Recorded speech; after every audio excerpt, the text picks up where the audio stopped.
జై తెలంగాణ. తెలంగాణ ప్రజలందరికీ నా ముందున్నటువంటి తెలంగాణ జాగృతి సైనికులందరికీ పేరు పేరున హృదయపూర్వకంగా నమస్కారాలు. జై తెలంగాణ. ఇవాళ మరి మంచి ముహూర్తం ఉంది కాబట్టి వినిపిస్తుందా? అందరూ ఒకసారి పిడికిలెత్తుతారా? అందరూ హాల్లో ఉన్న వాళ్ళందరూ జై తెలంగాణ. మన రాష్ట్రం కష్టపడి సాధించుకున్నటువంటి ఈ రాష్ట్రంలో మరి ఒక నూతన రాజకీయ శక్తిగా రాబోతా ఉన్నామని చెప్పినాం. పనిచేస్తలేదా మై? ఇది వద్దబ్బా, క్లారిటీ రావట్లేదా? ఓకేనా? పక్క జరగండి, సైడ్ జరగండి. అందరూ దయచేసి ఇక్కడ మిత్రులు సైడ్ జరగండి. సౌండ్ సిస్టమ్ వాళ్ళు తొందర వచ్చి సౌండ్ కరెక్షన్ చేయండి. మన పార్టీ పేరు చెప్పాలా? రెడీయా? టిఆర్ఎస్. జై తెలంగాణ, జై టిఆర్ఎస్, జై తెలంగాణ, జై తెలంగాణ, జై తెలంగాణ. తెలంగాణ రాష్ట్ర సేన, జై తెలంగాణ రాష్ట్ర సేన, జై తెలంగాణ రాష్ట్ర సేన, జై తెలంగాణ రాష్ట్ర సేన. కవితమ్మ గారి నాయకత్వం, కవితమ్మ గారి నాయకత్వం, కవితమ్మ గారి నాయకత్వం, కవితమ్మ గారి నాయకత్వం, కవితమ్మ గారి నాయకత్వం. తెలంగాణ టైగర్ కవితమ్మ గారి నాయకత్వం, జై తెలంగాణ టైగర్ కవితమ్మ గారి నాయకత్వం, జై తెలంగాణ నాయకత్వం, కవితమ్మ గారి నాయకత్వం, రాష్ట్ర సేన, జై తెలంగాణ కవితమ్మ గారి నాయకత్వం, కవితమ్మ గారి నాయకత్వం, కవితమ్మ గారి నాయకత్వం, కవితమ్మ గారి నాయకత్వం, కవితమ్మ గారి నాయకత్వం, కవితమ్మ గారి నాయకత్వం. ఆజాదీ కి షేర్ని కవితమ్మ గారి నాయకత్వం, ఆజాదీ కి షేర్ని కవితమ్మ గారి నాయకత్వం, తెలంగాణ టైగర్ కవితమ్మ గారి నాయకత్వం, తెలంగాణ ఉద్యమ సేనాని కవితమ్మ గారి నాయకత్వం. జై తెలంగాణ రాష్ట్ర సేన, జై తెలంగాణ. పట్టుర పట్టు చెన్నను పట్టు కొట్టుర కొట్టు కొండను పట్టు నడుము గట్టి నడుము బిడ్డను కవి తగ్గతో కాలిక విధానాదు తేలిక ఈ గడ్డ పౌరుషాల బిడ్డరా కవి తగ్గ. ఆజాదీ కి షేర్ని కవితమ్మ గారి నాయకత్వం, ఆజాదీ కి షేర్ని కవితమ్మ గారి నాయకత్వం.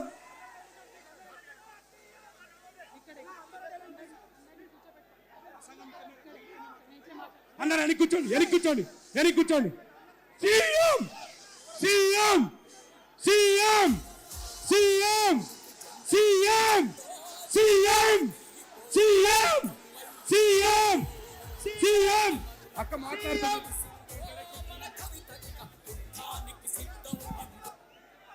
దయచేసి అందరూ వెనక్కి పోలా. ఇప్పుడు మన ఉద్యమ సేనాని అందరూ వెనక్కి కూర్చోండి. అందరూ కూడా మాట్లాడతారు. అందరూ వెనక్కి కూర్చోవాలి. అక్క ఇక్కడ ఇంకా ప్రసంగిస్తా ఉన్నారు. దయచేసి అందరూ వెనక్కి వెళ్ళండి, దయచేసి అందరూ వెనక్కి వెళ్ళండి. ఆ పాటలు బంద్ చేయండి అబ్బా, పాటలు బంద్ చేయండి. దయచేసి అందరూ వేదిక మీద కూర్చోవలసిందిగా విజ్ఞప్తి. తెలంగాణ రాష్ట్ర సేన, తెలంగాణ రాష్ట్ర సేన మనందరం కూడా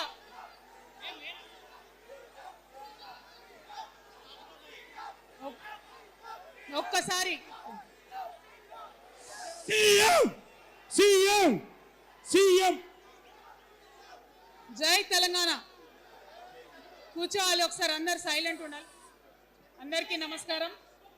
మళ్ళీ ఒకసారి తెలంగాణ ప్రజలకు, తెలంగాణ మేధావులకు, తెలంగాణ బుద్ధిజీవులకు, తెలంగాణ ప్రగతిని కోరుకునేటటువంటి ప్రతి ఒక్కరికి తెలంగాణలో ఉన్నటువంటి ప్రభావశీల వర్గాలందరికీ హృదయపూర్వకంగా చేతులెత్తి నమస్కారం తెలియజేస్తా ఉన్నాను.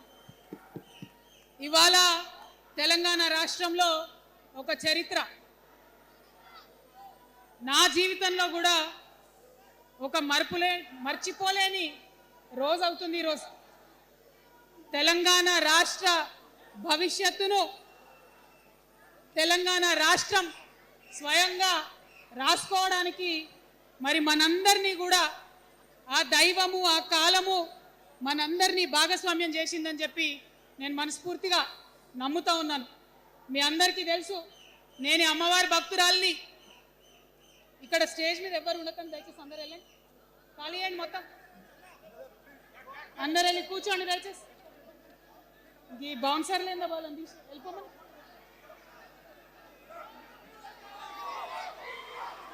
జై తెలంగాణ.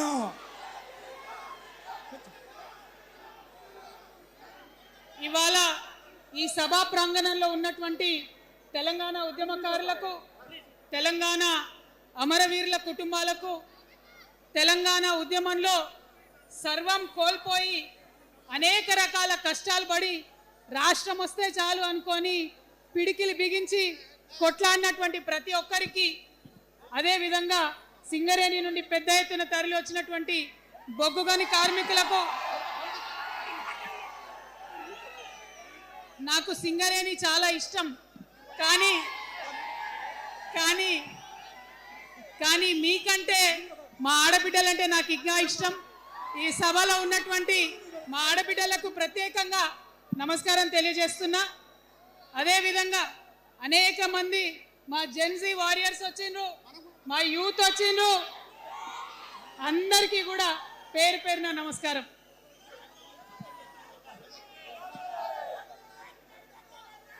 ఇవాళ చాలా చాలా చాలా చాలా మంది ఎదురు చూస్తూ ఉన్నారు ఏం జరుగుతుంది ఈ రాష్ట్రంలో అని. ఒక్క మాట మాత్రం నేను నా తెలంగాణ ప్రజలకు చెప్పగలుగుతా. గత 20 ఏళ్లుగా తెలంగాణ ఉద్యమంలో నేను పోషించినటువంటి పాత్ర, తెలంగాణ జాగృతి పోషించినటువంటి పాత్ర మీ అందరికీ తెలిసిందే. తెలంగాణ ఉద్యమంలో ఆడబిడ్డలందరినీ కూడా భాగస్వామ్యం చేయాలని చెప్పి తెలంగాణ జాగృతి నుండి బతుకమ్మను ఎత్తుకొని ఊరు వాడ తిరిగి మా జాగృతి కార్యకర్తలు తెలంగాణ సాంస్కృతిక దీపాన్ని పదిలంగా దాచిపెట్టుకున్నారు. మరి వారు దాచినటువంటి ఆ దీపం ఆనాడు చాలా చీకటిలో కాలరాత్రిలో కూడా ఒక కాగడాలాగా తెలంగాణ ఉద్యమకారులకు వెలుగునిచ్చింది. మా సింగరేణి గని కార్మికుల చేతిలో కందిలైంది. మొత్తం తెలంగాణ సమాజానికి కూడా ఒక కాంతి రేఖ అయింది. అప్పటి వరకు చాలా మంది మాట్లాడేది, మా స్టూడెంట్స్ అయినా అందరూ కూడా మాట్లాడేది, ఈ ఆంధ్రోళ్ళతోని పంచాయతీ అవుతుందక్క, ఏం చెప్పాలి, మా గురించి ఎట్లా చెప్పుకోవాలి, మన సంస్కృతి గురించి ఎట్లా చెప్పుకోవాలని మాట్లాడినప్పుడు బతుకమ్మ వచ్చిన తర్వాత బలం వచ్చింది. బతుకమ్మ పాట వచ్చిన తర్వాత ఇది మా సంస్కృతి, ఇది మా పండుగ, ఇగో గిది తెలంగాణ అని ఎత్తిన ప్రతి బతుకమ్మలో కూడా జై తెలంగాణ జెండా పెట్టి మా ఆడబిడ్డలందరూ కూడా బతుకమ్మ అంటే ఏందో ప్రపంచానికి పునఃపరిచయం చేసుకోవడం జరిగింది. ఏ ఉద్యమానికైనా డెఫినెట్గా భౌగోళిక స్వరూపం ఉంటుంది, శక్తులు ఉంటారు, వ్యక్తులు ఉంటారు, కానీ ఒక సాంస్కృతిక పునాది, సాంస్కృతిక నేపథ్యం ఉన్నప్పుడే ఆ ఉద్యమాలు తుదముట్టాయని చెప్పి అందరం కూడా అనుకుంటాం.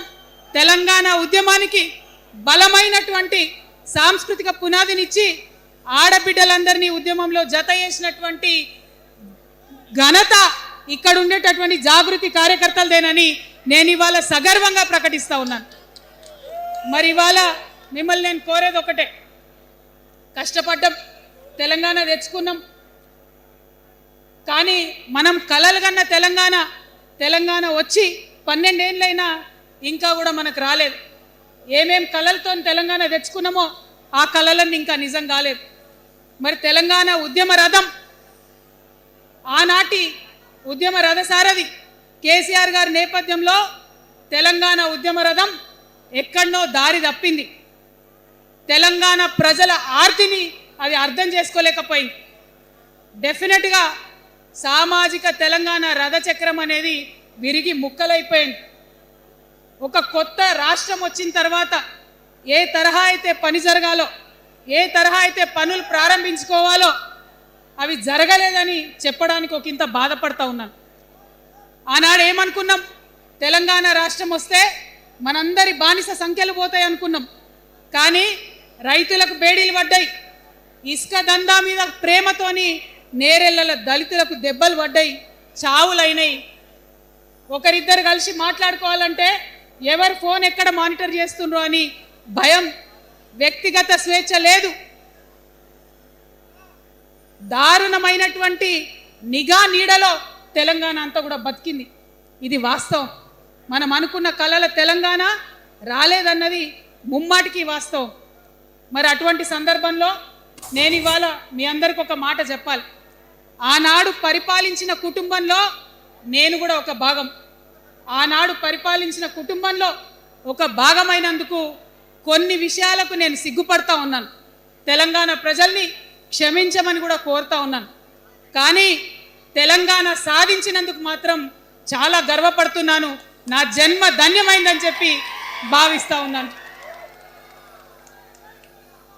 మరి అనేకమైనటువంటి తప్పులు జరిగినాయి, అనేకమైనటువంటి నేరాలు జరిగినాయి. అనుకున్నటువంటి తెలంగాణ సాధించుకోలేదు. మరి ఆ తప్పులో ఎక్కడో ఒక దగ్గర నాకు భాగం ఉందని చెప్తున్నప్పుడు మరి కేవలం క్షమాపణ చెప్తే సరిపోతుందా? ఏ తెలంగాణ అయితే కావాలనుకున్నామో, ఏ సామాజిక న్యాయ తెలంగాణ అయితే రావాలని అనుకుంటున్నామో దానికోసం నడుం బిగించి కష్టపడి పని చేయాల్సిన అవసరం కూడా ఉంది. మరి ఇవాళ పని చేయడం కోసమే తెలంగాణ రాష్ట్ర సేన ఇవాళ తెలంగాణ ప్రజల ముందుకు వచ్చింది.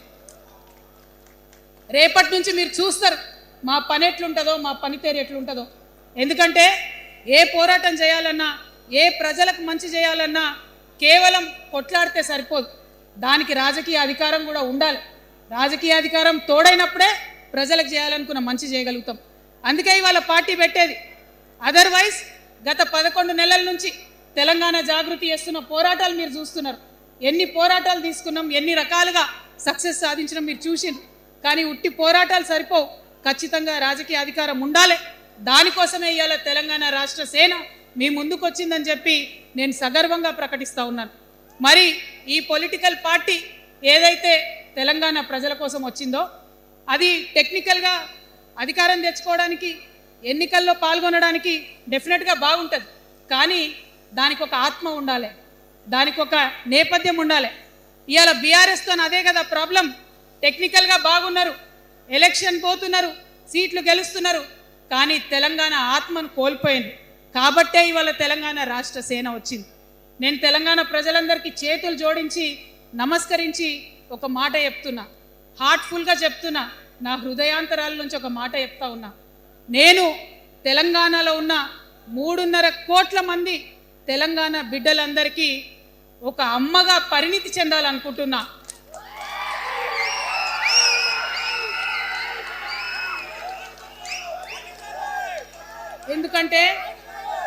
ఎందుకంటే ఒక అమ్మతనంతో పరిపాలన జరిగినప్పుడే బిడ్డలకి ఏదైనా కష్టం వస్తే అమ్మ హృదయం బద్దలవుతుంది.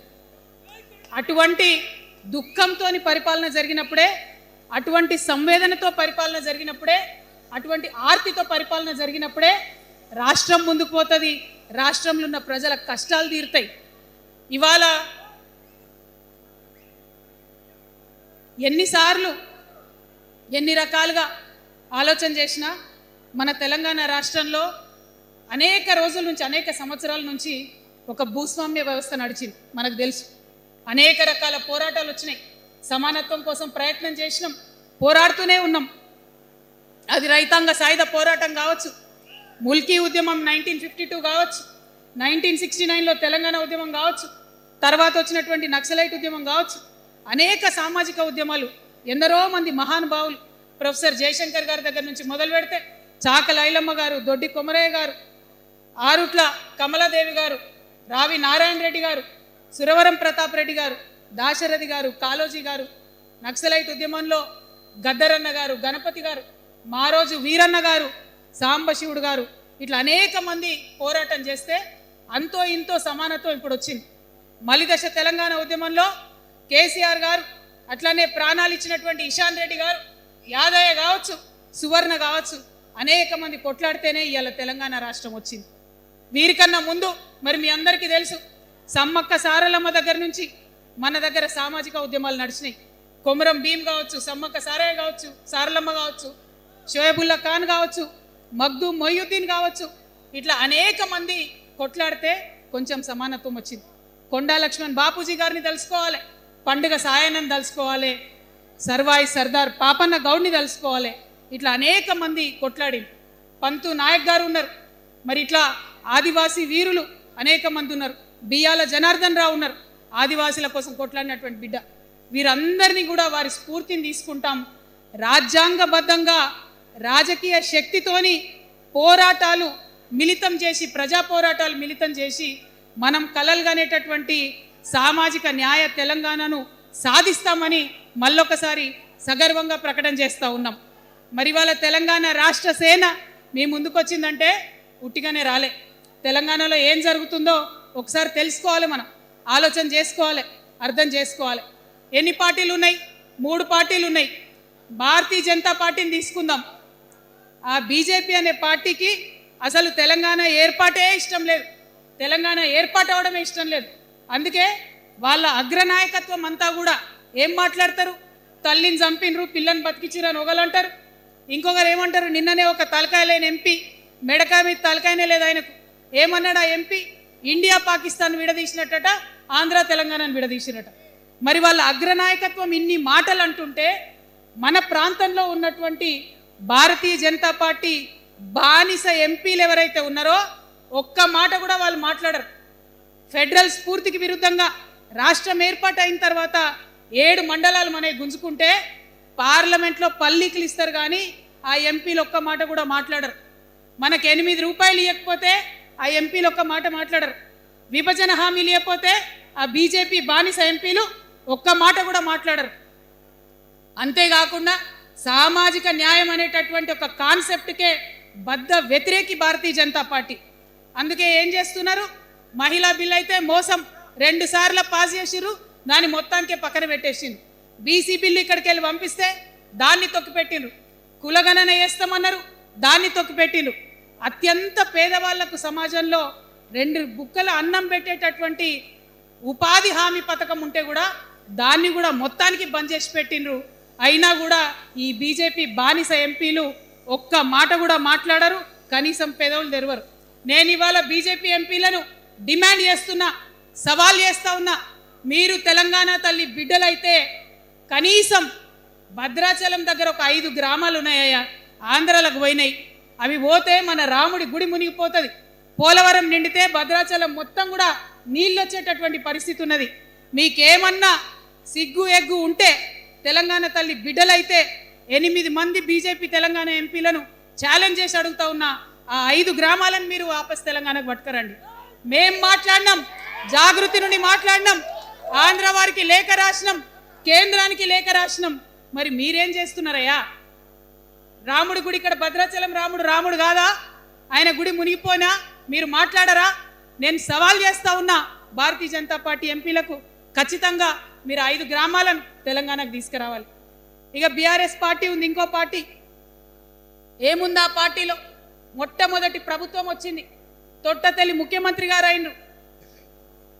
మంచి సాలు తీయాల్సి ఉండే, అది సామాజిక న్యాయానికి కావచ్చు, ఒక ప్రణాళిక కావచ్చు. 3 ముఖ్యమైన అంశాలతో తెలంగాణ తెచ్చుకున్నాం: నీళ్లు, నిధులు, నియామకాలు. ఏం చేసింది బీఆర్ఎస్ పార్టీ? నీళ్ల కోసం 10 సంవత్సరాలలో 1,89,000 కోట్ల రూపాయలు ఖర్చు పెట్టింది. 1,89,000 కోట్ల రూపాయలు ఖర్చు పెట్టి ఎన్ని ఎకరాలకు నీళ్ళు ఇచ్చిందంటే 14 లక్షల ఎకరాలకు నీళ్ళు ఇచ్చింది. అందులో 2 పెద్ద ప్రాజెక్టులు, ఒకటి పాలమూరు, ఇంకోటి కాళేశ్వరం. ఆ రెండిటికి కలిపి 1,21,000 రూపాయలు ఖర్చు పెట్టింది. ఎన్నిటికి నీళ్ళు ఇచ్చిరాయా? ఎన్ని ఎకరాలకంటే 1,00,000 ఎకరాలకు నీళ్ళు ఇచ్చింది. ఈ మాట బాధతో చెప్తున్నా. నేను కూడా బీఆర్ఎస్ అప్పుడున్న టీఆర్ఎస్కి నేను కూడా నా రక్తాన్ని, నా చెమటని, నా సమయాన్ని కుటుంబంతో, పిల్లలతో గడపాల్సిన టైంలో టీఆర్ఎస్ పార్టీ బలోపేతానికి పనిచేసిన వ్యక్తిని నేను కూడా. ఆనాటి కేసీఆర్ వేరు, ఇప్పటి కేసీఆర్ వేరు. ఆనాటి కేసీఆర్కి తెలంగాణలో చేనేత కార్మికులు చచ్చిపోతుంటే భిక్షాటన చేసిన కేసీఆర్ ఆనాటి కేసీఆర్. ఇయాలటి కేసీఆర్ మారిన మనిషి, మనిషి, మన మనిషి కాదు. ఏమైంది ఇయాలటి కేసీఆర్కి? హైడ్రాల ఇల్లు కూలిపోతుంటే అరుస్తున్నారు, అన్నా ఎక్కడున్నావు రా, వచ్చిండ్రా? రాలే. వెలుగుమట్ల ఇల్లు కూలితే వచ్చిండ్రా? రైతులకు వర్ష బీభత్సమయ్యి మొత్తం పొలాలు మునిగిపోతే వచ్చిండ్రా? చేవెళ్ళ దగ్గర బస్ యాక్సిడెంట్ అయితే వచ్చిండ్రా? ఎక్కడ చిన్న కష్టం వచ్చిన ప్రజలకు ఆ సారు రారు, ఆ సారు రారు. ఎందుకంటే ఆయన మారిన మనిషి, మనిషి, గుంటనెక్కల తోడేళ్ల చేతిలో ఖైదీ అయినటువంటి మనిషి, మన మనిషి కాదు. బాధతో, దుఃఖంతో, ఆవేదనతో చెప్తున్న మాట, సంతోషంతో చెప్తలేని ఈ మాట నేను. అట్లాంటి కేసీఆర్ ఎట్లా ఉండే ఒకప్పుడు? అదే ఆర్డీఎస్ అంతా పాదయాత్ర చేసి నా తెలంగాణకు నీళ్లు కావాలని అడిగినారు. ఇవాళ మరి 10 ఏళ్ళ అధికారం ఉంటే పాలమూరు రంగారెడ్డి ప్రాజెక్టు కోసం 10 ఏళ్లలో ముందుకు పోతలేదంటే, ఎవరన్నా తెలంగాణ పట్ల ప్రేమ ఉంటే, పాలమూరు పట్ల ప్రేమ ఉంటే, కృష్ణా నీళ్లు వాడుకోవాలంటే మన కేసీఆర్ అయి ఉంటే ఆ పాలమూరు రంగారెడ్డి ప్రాజెక్ట్ కాడ కుర్చేసుకొని అది కట్టిస్తుండే. ఏం చేసినారు మారిన కేసీఆర్ గారు? పంజాబ్కి పోయినరు, గుజరాత్కి పోయినరు, బీహార్కి పోయినరు. మేము మొత్తం రాష్ట్రంలో పీక్ కట్టలు కట్టం, నేషనల్ పార్టీ పెడతామని పోయినరు తప్పితే తెలంగాణ ప్రజలను పట్టించుకోలేదు. పట్టించుకుని ఉంటే, కేంద్రంతో గొడవ పెట్టుకోకుండా ఉంటే ఇవాళ పాలమూరు రంగారెడ్డి పారకపోతుండేనా? నేను అడుగుతా ఉన్నా స్ట్రేట్గా. ఇన్ని రోజులు నేను ఎన్ని మాటలు మాట్లాడినా బీఆర్ఎస్ పార్టీ నాయకులు ఒక్కరు కూడా బయటకు వస్తలేరు, సమాధానం చెప్తలేరు. దీనికి మీరు సమాధానం చెప్పకపోతే ప్రజలే మిమ్మల్ని బయటకు లాగి సమాధానం చెప్పేటట్టు చేస్తారని కూడా ఈ సందర్భంగా నేను తెలియజేస్తా ఉన్నా. ఒకటే మాట అడుగుతున్నా, మన కేసీఆర్ అయి ఉంటే ఆనాడు తెలంగాణ బిడ్డలు కష్టపడితే బయటకు వచ్చి నా బిడ్డలకు ఇబ్బంది అవుతుందని కొట్లాడిన వ్యక్తి, సింగరేణి గనిలో ఒక కార్మికుడు చనిపోతే అక్కడి దాకా పోయి చూసి వచ్చినటువంటి వ్యక్తి, మరి తెలంగాణ వచ్చినాక ఏమైందా ప్రేమ? అధికారం ముందు మమకారం తగ్గిపోయిందా? ఏం జరిగిందని నేను అడుగుతా ఉన్నా. ఎందుకు ఈ మాట చెప్తా ఉన్నా అంటే, ప్రేమ నాకు కూడా ఉంది. నాకు తండ్రి కావచ్చు, అది వేరే విషయం. కానీ ఒక రాజకీయ నాయకుడిగా వారు ఈ మధ్య రాజకీయ పరిణితి కోల్పోయి మాట్లాడుతూ ఉన్నారు. కేటీఆర్ గారు మాట్లాడిందంటే ఓకే అనుకోవచ్చు, ఆయనకు పెద్దగా తెలియదు పాపం. కానీ కేసీఆర్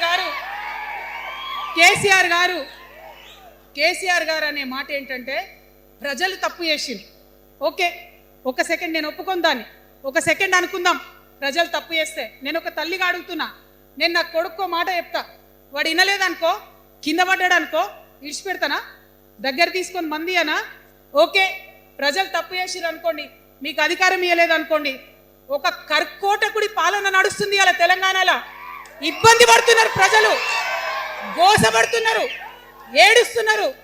ఇండ్లు అన్నీ ఉండి ఇండ్లు కూలగొడుతుంటే, అర్ధరాత్రి ఇంటి మీదకి వచ్చి ఇండ్లు కూలగొడుతుంటే ఆదుకోవాల్సిన అమ్మలాంటి మన పాత కేసీఆర్ ఏడి?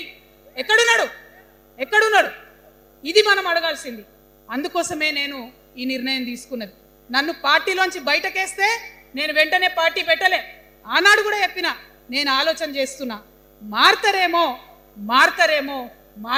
అని చూసిన, పదే వేచి చూసిన. ఇవాళ నన్ను పార్టీలోకి వెళ్ళి సస్పెండ్ చేసి 10 నెలలైంది. నాకు నిజంగా మంచిగానే అయింది. ఎందుకు తెలుసా? ఆనాడు ఉద్యమకారులను ఇబ్బంది పెడుతుంటే నేను ఇంకా గట్టిగా మాట్లాడలేదు. ఆనాడు మీకు జరిగింది, ఇవాళ నాకు జరిగింది. కొత్త ఏం లేదు. కేసీఆర్ కోసం, టీఆర్ఎస్ పార్టీ కోసం, ఆనాడు తెలంగాణ ఉద్యమం కోసం ఇండ్లు అమ్ముకొని, భూములు అమ్ముకొని, ప్రతి ఊర్లో టీఆర్ఎస్ కండువా వేసుకొని పోరాటం చేసినటువంటి కార్యకర్తలు ఎక్కడున్నారు ఇవాళ? ఒక్క గుళ్ళ మెంబర్ ఇయర్ రాలేదా? ఒక్క గుడి చైర్మన్ ఇయర్ రాలేదా? తెలంగాణను వ్యతిరేకించి ఉద్యమాన్ని తొక్కిపట్టి మన మీద లాఠీలు పెట్టి కొట్టినటువంటి వాళ్ళకు తీసుకొచ్చి ఎమ్మెల్యే సీట్లు ఇచ్చి వాళ్ళ అనుచరులు వచ్చి మిడతల దండలాగా మన కార్యకర్తల మీద పడితే తల్లి కోడి కాపాడుకున్నట్టు పిల్లల్ని కాపాడుకోవాల్సిన మన కేసీఆర్ ఏడబోయింది. వచ్చిందా ఎవరికన్నా పదవులు? ప్రతి సంవత్సరం రాష్ట్రం మొత్తంలో పోస్టులు నింపితే 6,000 పైచీలకు నామినేటెడ్ పోస్టులు వస్తాయి తెలుసా? అంటే 10 ఏళ్ళ 2 ఏళ్ళకోసారి నామినేటెడ్ పోస్టులు వేసిన ఒక 30,000 మందికి దాదాపుగా ఏదో ఒక గౌరవం. ఏం కావాలి మనకు ఉద్యమకారులకు చెప్పండి? ఏం కావాలి? కండువా వేసుకొని పిచ్చోళ్ళ లెక్క తిరిగినందుకు, మన ఇంటోళ్ళని ఇడిచిపెట్టి తిరిగినందుకు ఇంత మర్యాద కావాలి. మా సార్ నన్ను గుర్తుపట్టిండా, మా పార్టీ నన్ను గుర్తుపట్టింది, నాకేదో చిన్న పదవి ఇచ్చిరని చెప్పుకుంటే ఒక మర్యాద ఉంటుంది. వచ్చిందా మనకు ఆ మర్యాద? ఎక్కడన్నా వచ్చిందా? ఆనాడు అవహేళన చేసిర్రు, పార్టీలకు వచ్చి మళ్ళీ అవహేళన చేసిండ్రు. అంటే ఎప్పుడైతే అధికారం వచ్చిందో అప్పుడు అమ్మతనం పోయింది, ఎప్పుడైతే అధికారం వచ్చిందో అప్పుడు మమకారం పోయింది. అందుకే అంటున్నా, ఆయన మన కేసీఆర్ కాదు, మారిన కేసీఆర్, మరబొమ్మ లాంటి కేసీఆర్. కాబట్టే ఇవాళ నేను నిలబడి యుద్ధం చేస్తా ఉన్నా. ఈ గడ్డకు ఈ తెలంగాణ రాష్ట్రానికి ప్రాణాలు అడ్డం పెట్టుకొని మన ప్రజలను కాపాడాల్సినటువంటి వ్యక్తులు కావాలి, అటువంటి సైన్యం కావాలి. సైన్యం అయిదామా? సిద్ధంగా ఉన్నారా? ఎట్లయితే ఉద్యమం అప్పుడు కడుపు కట్టుకొని కాలు కట్టుకొని పనిచేసినామో ఇప్పుడు అట్లా పనిచేయాల్సినటువంటి అవసరం ఉన్నది. ఇవాళ ఒక్క పాలమూరు రంగారెడ్డి కాదు, కాళేశ్వరంలో జరిగినటువంటి అవినీతి. ఒక మాట ఆలోచించాలి. మన కేసీఆర్ అయితే ఏమన్నాడు అప్పుడు ఉద్యమంలో? నా బిడ్డ కానీ నా కొడుకు కానీ తప్పు చేస్తే తీసి పారేస్తా పార్టీలకు వెళ్ళన్నారు. ఇవాళ నేనేం చేసిందే మీకు తెలియదా? నేనేం చేసిన? కాళేశ్వరంలో అవినీతి జరిగిందన్నమాట చెప్పిన.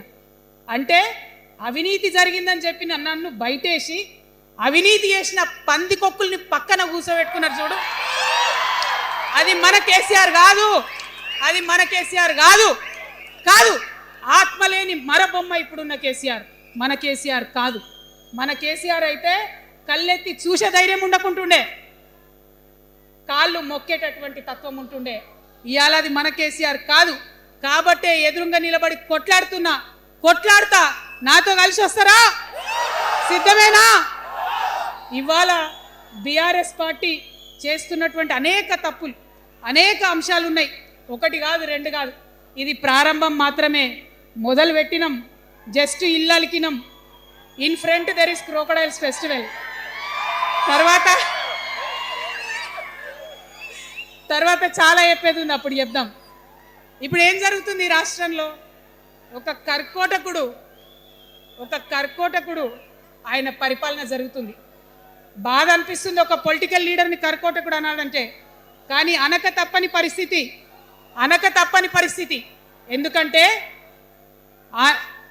ఎందుకంటే మొన్న ఖమ్మంలో వెలుగుమట్లలో అన్ని పర్మిషన్స్ ఉన్నాయి, అన్ని కాయిదాలు ఉన్నాయి. అర్ధరాత్రి పోయి ఇల్లు కూలగొడితే ఒక నిండు గర్భిణి టెన్షన్తోని అబార్షన్ అయిపోతే ఆ తండ్రి ఏడ్చిన ఏడ్పులు, ఆ తండ్రి రోదన ఇంకా కూడా ఈ చెవులకు వినబడుతుంది. కాబట్టి ఇప్పుడున్న సీఎంని కర్కోటకుడనే అంట, హిట్లర్ అనే అంట. 2 నెలల చిన్న పాప పసికందు కుమ్మెర గ్రామంలో చచ్చిపోతే ఇప్పటి వరకు కూడా కేసు పెడతలేరు. హోంమంత్రి కూడా ముఖ్యమంత్రే, ఆయనకు తీరిక లేదు పాపం. చిన్న పసికందు చచ్చిపోతే ఇప్పటి వరకు కేసు పెడతలేరు. అందుకే అంటున్నా, కర్కోటకుడైనటువంటి సీఎం పరిపాలనలో ఉన్నాం. ఖచ్చితంగా కొట్లాడాల్సిందే. మనం ఏదైతే గురుకులాలు ఉన్నాయో వాటిలో విషం పెట్టి పిల్లల్ని చంపుతా ఉన్నారు. అయినా సరే విద్యాశాఖ మంత్రిగా ఉన్న సీఎం మాట్లాడతలేడు. అందుకే కర్కోటకుడు అంటా ఉన్నాం, అందుకే హిట్లర్ అంటా ఉన్నాం. కర్ల రాజేష్ అనేటటువంటి దళిత యువకుడు కస్టడీలో చచ్చిపోతే ఇప్పటి వరకు కూడా దానికి బాధ్యులైన పోలీసులను ఏం చర్యలు తీసుకోలేదు వాళ్ళ మీద. అందుకే కర్కోటకుడు అంటా ఉన్నాం, అందుకే హిట్లర్ అంటా ఉన్నాం. పిడికిలి బిగించి ఇప్పుడున్నటువంటి రాక్షస కాంగ్రెస్ పైన ఖచ్చితంగా కొట్లాడతాం, అందరికన్నా ఎక్కువ కొట్లాడతాం. ఇప్పుడు మనమే ప్రధాన ప్రతిపక్షం అవుతాం. 2 ఏళ్ల తర్వాత మనమే అధికార పక్షం అవుతాం. ఖచ్చితంగా అధికారంలోకి వస్తాం. ఎందుకోసం వస్తాం అంటే నేను ఒక మాట చెప్పాలి. అందరినీ మనం మాటలు అంటున్నాం కదా, we are opposing everybody, we are criticizing everybody. But what is the solution? Don't oppose without propose అని కాన్షీరామ్ గారు చెప్పారు, నేను చెప్పలే. Don't oppose without proposal. So నేను కొన్ని ప్రపోజల్స్ తెలంగాణ ప్రజల ముందు పెట్టాలనుకుంటున్నా. నేను ఈ 3 పార్టీలు అధర్మంతో నిండిపోయినాయి, అవినీతితో నిండిపోయినాయి, బంధుప్రీతితో నిండిపోయినాయి, కుటుంబ అవినీతి పరిపాలనతో నిండిపోయినాయి. కాబట్టి నేను ఒక ప్రపోజల్ చెప్తున్నా. ఈ 3 పార్టీల మీద ఆనాడు భగవంతుడు శ్రీకృష్ణుడు చెప్పినట్టు పాంచజన్యమైన శంఖం పేరు, యుద్ధంకి ముందు పాంచజన్యం ఎట్లయితే పూరిస్తారో మనం కూడా పాంచజన్యం పూరిద్దాం. ఒక 5 అంశాలను ప్రధానంగా తీసుకుందాం. ఆ 5 అంశాల కోసం ఇప్పుడు కొట్లాడదాం, రేపు ప్రభుత్వంలోకి వచ్చిన తర్వాత మన ప్రజలకు ఇద్దాం. ఏం అంశాలు అవి? మొట్టమొదటిది విద్య. ఇవాళ గవర్నమెంట్ స్కూల్స్ అంటే ఆనాడు కేసీఆర్ గారు స్కూల్ బంద్ చేసుకుంటూ వచ్చారు, అదే రేవంత్ రెడ్డి గారు కొనసాగిస్తున్నారు. ఎక్కడా కూడా ప్రభుత్వ పాఠశాలలలో వసతులు లేవు. వాష్రూమ్ ఉండదు, వాచ్మెన్ ఉండడు, అటెండర్ ఉండడు, పిల్లలే పోయి బెల్లు కొట్టుకోవాలి, పిల్లలే పోయి బాత్రూమ్లు కడుక్కోవాలి, మంచినీళ్ళు ఉండవు, భయంకరమైన పరిస్థితి ఉంది. నేనేమంటా అంటే గుడిని ఎంత పవిత్రంగా చూస్తామో బడిని కూడా అంతే పవిత్రంగా చూడాలి. గుడిని ఎంత పవిత్రంగా చూస్తామో బడిని అంత పవిత్రంగా చూడాలి. కాబట్టి నేను ఒక మాట అంటున్నా, ప్రతి ఊర్లో ఒక బడి ఉండాలి, ప్రతి తరగతికి ఒక టీచర్ ఉండాలి. ప్రతి ఊర్లో ఒక బడి ఉండాలి, ప్రతి తరగతిలో ఒక టీచర్ ఉండాలి. ఖచ్చితంగా అట్లా జరిగినట్టయితే ప్రభుత్వ పాఠశాలలు మంచిగా అవుతాయి. మరి నా పేద మధ్యతరగతి ఆడబిడ్డలు, మా అక్కలు అమ్మలు అనుకుంటున్నారు, అక్క మరి ఆల్రెడీ మా పిల్లలు ప్రైవేట్ స్కూళ్ళలో చదువుతున్నారు, వాళ్ళ సంగతి ఏందని. నేను మాట ఇస్తా ఉన్నా, ఇవాళ మన ప్రభుత్వం వస్తుంది, ఖచ్చితంగా వస్తుంది. ఎందుకంటే ప్రభుత్వంలో వచ్చేది మీ అమ్మ కాబట్టి అమ్మ జేబు చూడదు, కడుపు చూస్తుంది. అమ్మ జేబు చూడదు, కడుపు చూస్తుంది. కాబట్టి మీ పిల్లలు ప్రైవేట్ పాఠశాలలో చదువుతున్నా, ఎంతవరకు చదువుకున్నా కంప్లీట్గా మీ మీద ఒక్క రూపాయి కూడా భారం పడకుండా చదివించే బాధ్యత మేం తీసుకుంటాం. అది ప్రైవేట్ పాఠశాలలు కానీ, డాక్టర్ కానీ, ఇంజనీర్ కానీ, రాకెట్ సైంటిస్ట్ కానీ మన తెలంగాణ బిడ్డలు చదువుకుంటే ఒక్క రూపాయి కూడా పేద మధ్యతరగతి వాళ్ళ మీద భారం పడకుండా ఉచిత విద్యను అందించే బాధ్యత నేను నా తెలంగాణ బిడ్డల కోసం తీసుకుంటా అని ఈ సందర్భంగా తెలియజేస్తున్నా. ఇవాళ పరిస్థితి ఏంటిది? యూనివర్సిటీలో ఉన్న పిల్లలు అంతకుముందు తెలంగాణ రాకముందు నేను చూసిన రక్తం అమ్ముకునేది డబ్బులు లేకపోతే. ఇవాళ ఏం చేస్తున్నారు? బావర్చి కాడ గిగ్ వర్కర్ లెక్క గోడ మీద కూర్చొని వెయిట్ చేస్తున్నారు. అవునా కదా? ఎందుకంటే ఆ గిగ్ వర్కర్ చేస్తే అంతో ఇంత పైసలు వస్తాయి, పేరెంట్స్ మీద ఆధారపడకుండా ఉండొచ్చు అని. మరి యూనివర్సిటీలను పట్టించుకున్నామా? బీఆర్ఎస్లో ఉన్నప్పుడు 10 ఏళ్ళు ఒక్క రూపాయి కూడా ఇవ్వలేదు యూనివర్సిటీకి. ఆ యూనివర్సిటీ మిత్రులకు, పాఠశాలలో ఉన్నటువంటి వారందరికీ నేను ఒకటే ప్రపోజల్ చేస్తున్నా, మీరు ఎంత చదువుకుంటారో చదువుకోండి, ఒక్క రూపాయి కూడా మీ మీద భారం పడకుండా చదివించే బాధ్యత తెలంగాణ రాష్ట్ర సేన తీసుకుంటుంది. ప్రైవేట్ పాఠశాలలు కూడా బాగుంటాయి, ప్రభుత్వ పాఠశాలలు కూడా బాగుంటాయి, కానీ భారం తల్లిదండ్రుల మీద పడదు. అది మీ అమ్మ ప్రభుత్వంలో జరగబోతుందని, మీ తల్లి ప్రభుత్వంలో జరగబోతుందని మీకు మాటిస్తా ఉన్నా. సెకండ్, మనకేమవుతుంది? మన తెలంగాణలో పేద మధ్యతరగతి ప్రజలకు ఏమవుతుంది? ఎవరన్నా ఇంట్లో రోగం వస్తే, ఒక యాక్సిడెంట్ అయితే ఇల్లు గుల్లవుతుంది. అందుకే ఆలోచన చేసి వైద్యం గురించి ఒక నిర్ణయం తీసుకున్నా. మన రెండో అంశం పాంచజన్యంలో వైద్యం కోసం అనేక అగచాట్లు పడుతున్నారు, అనేక ఇబ్బందులు పడుతూ ఉన్నారు. నేను ఒకటే మాట ఇస్తా ఉన్నా, ఏ రోగమన్నా రాని, ఎంత పెద్ద హాస్పిటల్ అన్నా కానీ, మన తెలంగాణలో మన జబ్బు ఎక్కడ తగ్గుతుందో అక్కడ మీ జేబులకెళ్ళి ఒక్క రూపాయి ఖర్చు కాకుండా ఉచిత వైద్యం అందించే బాధ్యత మేం తీసుకుంటా ఉన్నాం. ఉచితంగా విద్య ఇచ్చి, ఉచితంగా వైద్యం ఇచ్చినాక నా తెలంగాణ బిడ్డల మీద నాకు నమ్మకం ఉంది. మనం కష్టపడే బిడ్డలం, మీరే పైసలు సంపాదించి ఇస్తారు, మీరే రాష్ట్రాన్ని ముందుకు తీసుకుపోతారు. అవునా కదా? ఉచిత విద్య, ఉచిత వైద్యం మన రెండు అంశాలు పాంచజన్యంలో. మూడవది వ్యవసాయం. మా రైతన్నలు ఉన్నారు, మా రైతన్నలు ఎంతో కష్టపడి మరి పంటలు పండించి చెమటలు కక్కి మనందరికి అన్నం పెడతారు. మీ అందరినీ నేను కోరేది ఒకటే, ఇవాళ అందరూ అర్రాస్ పాట పాడినట్టు నీకు ఎకరానికి ఇంత ఇస్తా అని చెప్పి మాట్లాడుతున్నారు తప్పితే మనకున్న కష్టం ఎవరైనా తీరుస్తున్నారా? ఏం కష్టం ఉంటుంది రైతుకి? భూమి కష్టం ఉంటుంది, చెప్పుకోవాలి. భూమి మీద దాని ఇబ్బంది ఉంది. ఎంఆర్ఓ ఆఫీస్కి పోతే మనని ఎవడన్నా రాణిస్తాడా? మాట్లాడతాడా? నీ దోతి బాగలేదు, నీ అంగి బాగలేదు, నీ కాళ్ళకు మట్టి ఉండే, నీ చెప్పులకు మట్టి ఉండే రానియరు. అదే సూటు బూట్ వేసుకొని ఎవరన్నా వస్తే ఏం చేస్తారు? పిలిచి కూర్చోబెట్టి చేంబర్లో కూర్చోబెట్టి చాయ్ ఇచ్చి కాఫీ ఇచ్చి అన్ని పనులు చేసి పంపుతారు. మన ప్రభుత్వం రాబోతా ఉంది. ఆ ప్రభుత్వంలో రైతే రాజు అనేటటువంటి నినాదాన్ని నిజం చేస్తాం. ప్రతి ఆఫీస్లో, అది ఎంఆర్ఓ ఆఫీస్ కానీ కలెక్టర్ ఆఫీస్ కానీ, ప్రతి ప్రభుత్వ ఆఫీస్లో నేను రైతునని పోతే సపరేట్ కౌంటర్ ఉండాల్సిందే, కుర్చీ మీద కూర్చోబెట్టాల్సిందే, మీకు పని చేసి పెట్టాల్సిందేనని ఈ సందర్భంగా నేను తెలియజేస్తా ఉన్నా. నేను రైతునని గర్వంగా చెప్పుకునే విధంగా మేము పరిపాలన చేస్తాం. అది కాకుండా మిగతా ఏదైతే టైంకి రావాల్సిన కరెంటు, ఇప్పుడు రేవంత్ రెడ్డి గారి దయ వల్ల మళ్ళీ రాత్రిపూట కరెంట్ వస్తుంది. అట్లా ఉండదు. రేపు మన ప్రభుత్వం వస్తుంది, టీఆర్ఎస్ ప్రభుత్వం వస్తుంది. వచ్చినాక 24 గంటలు నాణ్యమైన కరెంటు, పొద్దుటిపూట కరెంటు, రైతులకు ఉచిత కరెంట్ ఇస్తాం. అదేవిధంగా యూరియా కావచ్చు, కొనుగోలు కేంద్రాలు కావచ్చు, మీరు ఎక్కడ పోయి అడగాల్సిన అవసరం లేకుండా అన్నీ మీ దగ్గరకు వచ్చేటట్టు చేస్తాం. మరి అనేక అంశాలు ఉన్నాయి రైతుల గురించి మాట్లాడేటి.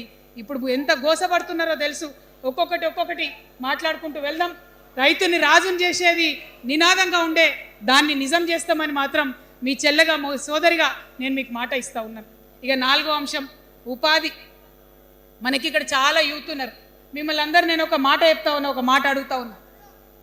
ప్రతి ప్రభుత్వం ఏం చెప్తుంది? ప్రతి ప్రభుత్వం స్వతంత్రం వచ్చినప్పటి నుంచి ఇప్పటి వరకు ఏం చెప్తారు? ఉద్యోగాలు ఇస్తాం, ఉద్యోగాలు ఇస్తాం, ఉద్యోగాలు ఇస్తాం. అవునా? అసలు నాకు మాట తెలియక అడుగుతా. ఒక యువ మిత్రుడు ఉంటే, ఒక యువతి ఉంటే, నేను వ్యాపారం చేసుకోవాలనా, నేను ఉద్యోగం చేసుకోవాలనా, నేను కళారంగానికి పోవాలనా, నేను ఇంకోటి కావాలనా అనే స్వేచ్ఛ నాకు ఉండాలి కదా, నాకు ఉండాలి. కానీ ప్రభుత్వాలు మనకేం చెప్తాయి? నువ్వు ఉద్యోగం చేయి, 9 to 5 ఉద్యోగం చేయి, బానిస బతుకనేటటువంటి కండిషనింగ్ చేస్తూ ఉన్నాయి. ఇప్పుడు చాలామంది యూత్తో నేను మాట్లాడినా, నాకు ఒక మాట చెప్తా ఉన్నారు. అక్క, మా పరిస్థితి ఎంత ఘోరం ఉందంటే బయట ఉద్యోగం దొరుకుతలేదు చదువుకున్న చదువుకి. మా అమ్మ సెల్ఫ్ హెల్ప్ గ్రూప్లో ఉండి ఆమె 2 లక్షల రూపాయలు తీసుకొచ్చి ఇస్తే నేను బండి కొనుక్కోవాలి. ఆమె 3 లక్షల రూపాయలు తీసుకొచ్చి నాకు ఇస్తే నేను ఆటో కొనుక్కొని నడుపుకోవాలి. వయసు వచ్చిన కొడుకుని, వయసు వచ్చిన బిడ్డని తల్లి దగ్గర చేయి జాపాలంటే నామోష్ అనిపిస్తుంది అక్క అని అనేక మంది చెప్పారు. అందుకే నేను చెప్తా ఉన్నా, ఉపాధి అంటే కేవలం ఉద్యోగం కాదు. ఉపాధి అంటే మన ప్రభుత్వంలో, రేపు రాబోయేటటువంటి మీ అమ్మ ప్రభుత్వంలో 2 లక్షల రూపాయల నుంచి మొదలు పెడితే 20 కోట్ల రూపాయలకు కూడా మనము మీ వ్యాపారానికి సంబంధించిన ఐడియాతో మీరు వస్తే బ్యాంకులతో సంబంధం లేకుండా నా యువకులను, నా యువతులను నమ్మి ఆ లోన్ డైరెక్ట్గా మీకు ఇవ్వడం జరుగుతుంది. ఎందుకోసం ఈ మాట చెప్తా ఉన్నా అంటే, మన తెలంగాణ బిడ్డలకు మంచి సృజనాత్మకత ఉంది, ఆలోచించే శక్తి ఉంది, కష్టపడే తత్వం ఉంది. ఇవన్నీ కూడా మంచి వ్యాపారవేత్తలకు ఉండేటటువంటి లక్షణాలు. కానీ వచ్చినటువంటి ఏ ప్రభుత్వాలు కూడా మనకు చేయూతనియ్యలే. ఖచ్చితంగా నా యూత్ని నేను నమ్మాలనుకుంటున్నా, నా యూత్కి నేను డబ్బులు ఇవ్వాలనుకుంటున్నా. వాళ్ళ చేతిలో డబ్బులు పెట్టి వాళ్ళు ఇంకెంత సంపాదన నా తెలంగాణ రాష్ట్రానికి ఇస్తారో చూడాలని నేను అనుకుంటున్నా. యూత్ ఎంపవర్మెంట్ గ్రూప్స్ తయారు చేస్తాం. 2 lakhs to 20 crores వరకు డైరెక్ట్గా గవర్నమెంటే ఉండి మీకు లోన్స్ ఇస్తాం. మరి ఉద్యోగం చేయాలనుకునే యూత్ ఉంటే నేను ఒక శుభవార్త చెప్తా ఉన్నా. బాగా లెక్క పెట్టినాం. మీకు తెలిసి నేను ఏది స్టడీ చేయకుండా చెప్పా, ఆగమాగం మీద అసలే చెప్పా. నేను స్టడీ చేసిన దానికి ఏంటంటే, ఎవరైతే ఉద్యోగం చేయాలనే యూత్ ఉంటారో వాళ్ళకి మొదటి సంవత్సరమే మన గవర్నమెంట్ వచ్చినాక 4 లక్షల ఉద్యోగాలు ఒక్కటేసారి సింగిల్ నోటిఫికేషన్తోని ఇచ్చి తీర్థం. ఇది నా మాట, ఇది నా మాట. నేను మళ్ళీ మీకు ఎందుకు చెప్తా ఉన్నా ఈ మాట అంటే, నేను తల్లిని, నేను జేబు చూడా, ఎంత ఖర్చు అవుతుంది, ఎంత జీతం అవుతుంది చూడా. నా కొడుకు కడుపులో ఉన్న బాధను, వాడి ఆత్మగౌరవాన్ని, నా బిడ్డ బాధను, ఆమె చదువుకున్న చదువుకి రావాల్సిన ఉద్యోగాన్ని దాన్నే చూస్తా. కాబట్టి మొదటి సంవత్సరమే 4 లక్షల ఉద్యోగాలు ఇస్తాయి. మరి మన ఉద్యమకారులు ఇంతమంది వాళ్ళ వయసుని, వాళ్ళ యవ్వనాన్ని వాళ్ళు సంపాదించుకునేటటువంటి మొత్తం వయసుని కూడా ఉద్యమానికి దారపోసింది. కాబట్టి నేను ఉద్యమకారుల కోసం ప్రత్యేకించి జూన్ 2, 2014 వరకు కట్ ఆఫ్ డేట్ పెట్టుకొని ఆనాటి ఉద్యమకారులకి 1 లక్ష ఉద్యోగాలు, సూపర్ న్యూమరరీ జాబ్స్ క్రియేట్ చేయబోతా ఉన్నామని కూడా ఈ సందర్భంగా తెలియజేస్తున్నా. అంటే ఇవన్నీ తెలంగాణ ఉద్యమంలో, తెలంగాణ రాష్ట్ర సాధనలో మీరు చేసిన ప్రయత్నానికి మీ రుణం తీర్చుకోవడానికి నేను చేస్తున్న ఈ ప్రయత్నం అని చెప్పి ఈ సందర్భంగా తెలియజేస్తా ఉన్నా. మరిగా మన పాంచజన్యంలో 5వ అంశం, ఆఖరి అంశం, అతి ముఖ్యమైనటువంటి అంశం సామాజిక న్యాయం. సామాజిక న్యాయ తెలంగాణ సాధించాల్సిందే. మన ఎస్సీ మిత్రులకు, ఎస్టీ మిత్రులకు, అగ్రవర్ణాల్లో ఉన్నటువంటి పేదవారికి, బీసీలకు అందరికీ న్యాయం జరగాలి. మా మైనారిటీ సోదరులు, మా ముస్లిమ్స్ కావచ్చు, క్రిస్టియన్స్ కావచ్చు, సిక్కులు కావచ్చు, అందరికీ కూడా న్యాయం జరగాలి. మరి బీఆర్ఎస్లో మనం చూసినాం, ముస్లిమ్స్ కోసం थोड़ी देर उर्दू में बात करके आपसे मीठी मीठी बातें बोल के सोपत करके देखो, सोना घिसके देखो बोले. आप 2 बार सोपत कर लिए, तालीम का एक छोटा सा रोशनी आपको दिखाए, लेकिन रोजगार आपसे दूर रखे. जो 12% रिजर्वेशन का बात हुआ था उसके ऊपर कुछ भी अमलावरी नहीं हुआ. और जो माइनॉरिटी फाइनेंस कॉरपोरेशन का पहले लोन मिलते थे 10 साल के बीआरएस में कितने लोन मिले, अब 2 साल के कांग्रेस में कितने लोन मिले, आप एक बार देख लो. सारे लोग बस बातें ही बोल रहे हैं लेकिन काम कोई नहीं कर रहा है. आपकी बेटी हूँ मैं, ये धरती का कर्ज उतारने के लिए नया पॉलिटिकल पार्टी आपके सामने लेके आई हूँ. आपसे मैं गुजारिश करती हूँ मेरे साथ चलिए. जो बदलाव आपके जिंदगी में आएगा जरूर आपको बदलाव दिखेगा, पहले जैसा नहीं होगा. बिल्कुल अलग सा एक स्ट्रैटेजी बना रहे हैं, अलग से आपके रेस्पेक्ट के लिए हमारी सोच है. हम मिलेंगे, बात करेंगे. सबसे ज़्यादा हमारी माइनॉरिटी भाई बहनों की सेफ्टी के लिए, सिक्योरिटी के लिए, रेस्पेक्ट के लिए मेरा प्रायोरिटी होगा. जॉब्स के लिए प्रायोरिटी होगा, रोजगार के लिए मेरा प्रायोरिटी होगा. అదే విధంగా అనేక మంది మరి మాట్లాడిన కానీ ఎవరు మనకేం చేయలేదు. బీసీలకు సంబంధించి 50% రిజర్వేషన్ ఎమ్మెల్యేలలో, ఎంపీలలో వచ్చేంత వరకు కూడా కొట్లాడతామని కూడా ఈ సందర్భంగా తెలియజేస్తా ఉన్నాను. మా దళిత బిడ్డలు ఉన్నారు, వారికి దళిత బంధు నారాజు మొదలుపెట్టిండు. నేను అన్నది ఎందుకంటే మన కేసీఆర్ కాదని, మన కేసీఆర్ అయి ఉంటే ఏమీ లేకున్నా కూడా దళితులు బాగుండాలని ఆలోచించేది. కానీ దళిత బంధు పెట్టిందే ఆనాడు ఉప ఎన్నిక కోసం. ఒక్క ఉప ఎన్నిక గెలవడానికి పెట్టిన పథకం తప్పితే నిజాయితీగా చేయాలని పెట్టిన పథకం కాదు. అందుకే ఆ నియోజకవర్గంలో కూడా ఇంతవరకు సంపూర్ణంగా దళిత బంధు రాలేదు. రేపటి తెలంగాణలో, రేపటి టీఆర్ఎస్ పరిపాలనలో ఖచ్చితంగా దళితులకు పెద్దపీట వేస్తాం, న్యాయం చేస్తాం. ఇప్పుడున్నటువంటి రాజకీయ అవకాశాల కన్నా మంచి అవకాశాలు ఇస్తాం. మా ఎస్టీ సోదరులు ఉన్నారు, మా లంబాడాలు ఉన్నారు, ఆదివాసీలు ఉన్నారు. వారిని ప్రత్యేకంగా పేరు పేరున సపరేట్గా కార్పొరేషన్స్ పెడతాం. ప్రతి ఆదివాసీ బిడ్డకు ఫైనాన్స్ అందేటట్టు చేస్తాం, గౌరవం అందేటట్టు చేస్తాం. మన భాష ఏదైతే ఉందో కోయత్తూరు భాషను కూడా కాన్స్టిట్యూషనల్లో రికగ్నైజ్డ్ లాంగ్వేజ్గా చేర్చడానికి కూడా మా వంతు ప్రయత్నం చేస్తామని తెలియజేస్తూ ఉన్నాను. మరి సామాజిక న్యాయం అంటే అందరికీ వైద్యం ఇవ్వడం సామాజిక న్యాయం, అందరికీ చదువు ఇవ్వడం సామాజిక న్యాయం, అందరికీ సొంత ఇల్లు ఇవ్వడం సామాజిక న్యాయం.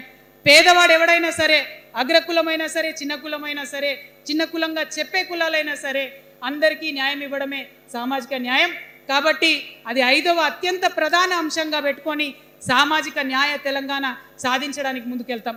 ఫైనల్గా నేను ఒకటే మాట చెప్తా ఉన్నాను. టీఆర్ఎస్ పార్టీ రేపటి నాడు మీ దగ్గరకు వస్తుంది. అభివృద్ధిని, సామాజిక న్యాయ తెలంగాణను 2 కళ్ళుగా తీసుకొని జోడెడ్ల బండ్లాగా ముందుకు తీసుకొని పోతాం. ఖచ్చితంగా ఈ రాష్ట్రంలో ఒక కొత్త తరహా పాలిటిక్స్ చేస్తాం. రాజకీయాన్ని, ప్రజా పోరాటాలను మిక్స్ చేస్తాం, అన్ని కలిసి కొట్లాడతాం. తొందరలోనే మరి ఎంపీటీసీ, జెడ్పీటీసీ ఎన్నికలు ఉన్నాయి. తొందరలోనే మరి జిహెచ్ఎంసీ ఎన్నికలు కూడా ఉంటాయి. అన్నిట్లో కూడా పరిపూర్ణంగా సిద్ధంగా ఉంటాం. అన్ని చోట్ల కూడా పోటీ చేస్తాం. మరి అమరవీరులు ఎవరైతే తెలంగాణ రాష్ట్ర సాధన కోసం ప్రాణాలు అర్పించిండ్రో వారికి ప్రత్యేకమైనటువంటి గౌరవం ఇస్తాం. ఏదైతే అందరూ అమరవీరుల కుటుంబాలకు న్యాయం జరగలేదో, నేను తెలంగాణ జాగృతి జనం బాట అప్పుడే చెప్పిన, ప్రతి ఒక్క అమరవీరుల కుటుంబానికి మా ప్రభుత్వం వచ్చినాక ప్రతి ఒక్క కుటుంబానికి ₹1 కోటి ఇచ్చి ఆదుకుంటాం. ఖచ్చితంగా వాళ్ళని కడుపులో పెట్టి చూసుకుంటామని చెప్పి నేను తెలియజేస్తా ఉన్నాను. మరి అందరికన్నా ఎక్కువ మా ఆడబిడ్డలంటే నాకు ప్రాణం. మా ఆడబిడ్డల కోసం ప్రత్యేకంగా నేను ఒకటే మాట చెప్తున్నా. మనం ఎక్కడ ఉన్నా, ఏ వయసులో ఉన్నా మనకు భయం అవుతుంటుంది ఎక్కడికైనా పోవాలంటే. మన భద్రత మీద మనకు ఆలోచన ఉంటుంది. ఖచ్చితంగా రేపటి మన తెలంగాణలో మన ఆడబిడ్డల భద్రత ప్రధానమైన అంశంగా తీసుకుంటాం. అదేవిధంగా ఇప్పుడు చదువుకుంటున్నటువంటి ఆడపిల్లలు వారి ఉద్యోగాల మీద ప్రయారిటీగా తీసుకుంటాం, వారి వ్యాపారవేత్తలుగా తీర్చిదిద్దడానికి ఖచ్చితంగా ప్రయత్నం చేస్తాం. ఇప్పుడు సెల్ఫ్ హెల్ప్ గ్రూప్స్లో ఏదైతే వడ్డీ లేని రుణాలు ఇస్తున్నారో అట్లా కాకుండా ప్రాపర్గా గ్రాంట్స్ ఇచ్చేటట్టుగా ప్రయత్నం చేస్తాం. చిరు ఉద్యోగులు, కాంట్రాక్ట్ ఉద్యోగులు ఎవరైతే ఉన్నారో, ఎవరైతే విస్మరించబడ్డారో వారందరినీ కూడా కళ్ళలో పెట్టి కాపాడుకుంటాం. ఇవాళ ప్రారంభం మాత్రమే, అనేక అంశాలు చెప్పుకున్నాం, కానీ ఖచ్చితంగా పాంచజన్య శంఖం పూరిస్తాం.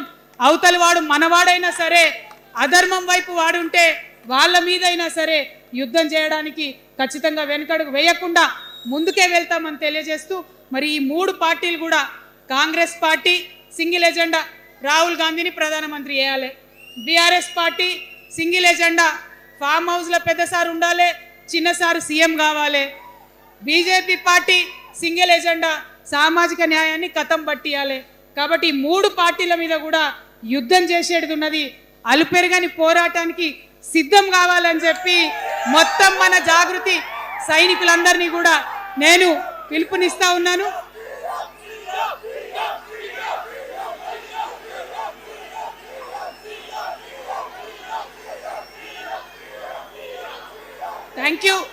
Thank you.